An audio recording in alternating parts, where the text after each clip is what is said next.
Howdy doody buckaroonies. No, you didn't accidentally click on a Venus Theory video. I just happened to be a bit under the weather and feeling quite resonant and deeper than usual today. I actually kind of like it. I think I'll keep this. In my last video, I talked about how you should keep your synth patches simple in order to be able to layer them. Because after all, most tracks are built out of multiple layers of synth patches rather than just one synth patch making up a whole track. And today I want to talk to you about how I made one synth patch and that made up pretty much a whole track. Or at least the foundations of the track. I'll be using the Sequential Pro 3, one of my absolute favorite synthesizers, and I actually intended for this to be a paraphonic patch when I was setting out to make it, and then I simply forgot to press the paraphonic switch, and this is what came out.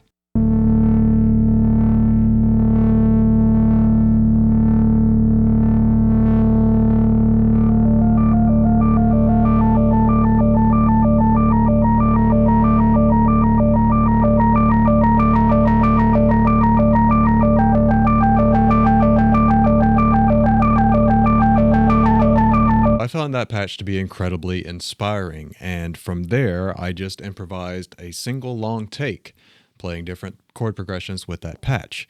But what in the world is actually going on in that patch? Well, I'm glad you didn't ask. It seems like each oscillator is doing its own thing in a way that would make you believe it's a paraphonic patch, but it isn't. All I've done here is, if we go into oscillator 1, I can go to key follow and simply turn that off. And then I've fine-tuned that frequency to be in D minor. So listening to oscillator 1 by itself, no matter what key I play, it's not going to track the keyboard. It's always going to be a D. Arpeggiator is on. I have the filter envelope amount routed to my slider.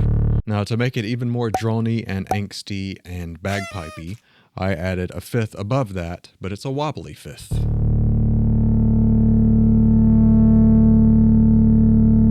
If I go into my LFO, I can see what is making that wobble, and it is in fact LFO 3, controlling oscillator 2's fine frequency. Now when I give that some amount, I can hear that ramping up.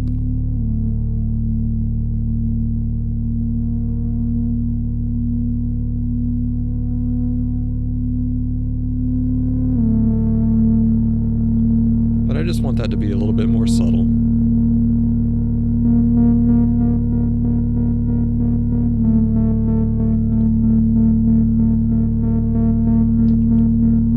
I also have a little bit of slew on that, so it's not a hard ramp. Right, it doesn't snap back immediately. So that is the basis, literally, for this patch. It's the fifth drone that you hear underneath the entire track. A D and an A, but it's an A cheating towards a B flat.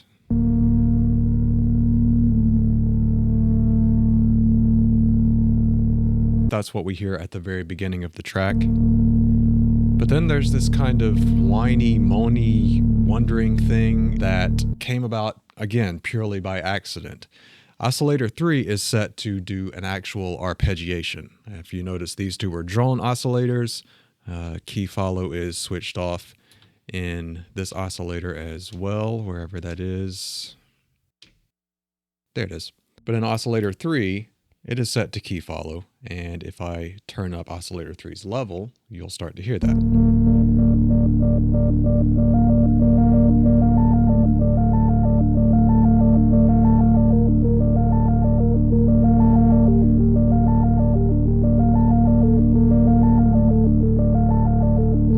So now we're starting to get to the point where it's recognizable as, oh yeah, that is definitely the patch from that track. However, we had that really whiny thing going on over the top in the beginning and the end of this track. Now with the glide set really high just on oscillator 3 and the arpeggiator engaged, when I switch the glide on, it's going to go from an arpeggiated oscillator 3 to an oscillator 3 that's constantly trying to search and find in between the notes. So it's being kind of constantly pushed and pulled by the glide. Let me just hold that and activate the glide.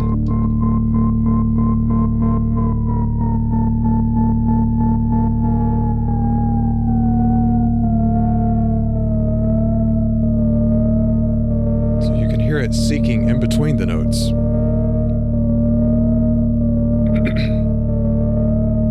And that actually created kind of a cool effect that I kept in the track.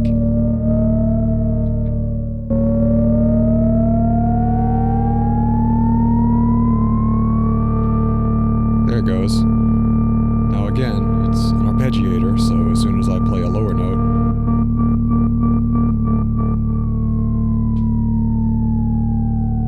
it's going to travel back down there.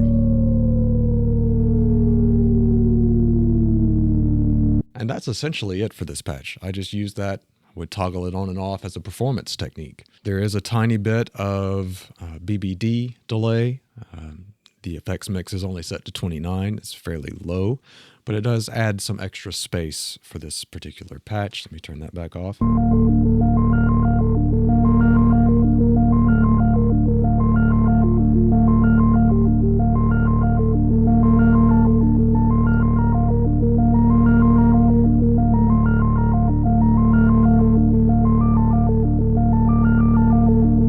Let's go into the mod matrix and see that there's really not a ton going on. I have the mod wheel set to LFO1 amount. LFO1 amount is controlling the fine frequency of oscillator 3, and it's going pretty fast frequency there. So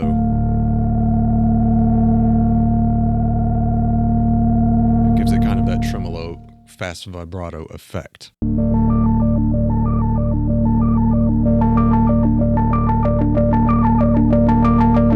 Also play with the release time just to make it snappier in the sections that I want it to be more percussive. It starts off almost as a drone, an ambient drone.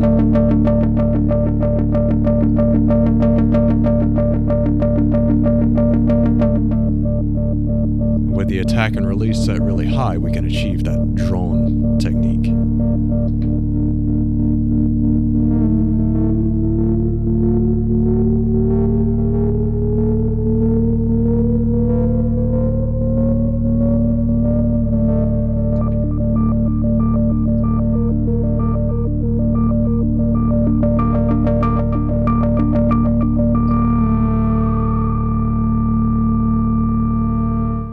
So after that was done, I just laid down a take of that, and then I promptly hired some reinforcements, a good friend of mine, Laura, to put some violin and viola parts on the track, and also my good friend BP Moore, who I've mentioned on the channel before, who in addition to being a great composer and artist himself, is also an excellent drummer, and he laid down some absolutely fire beats, as the kids call it.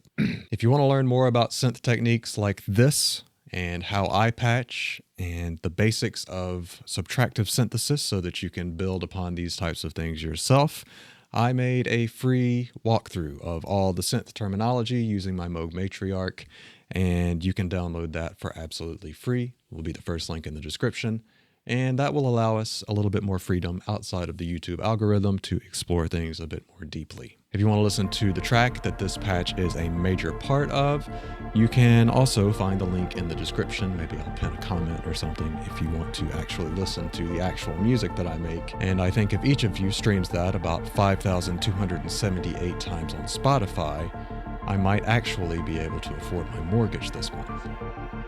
So thanks as always for watching, and I'll see you in the next time.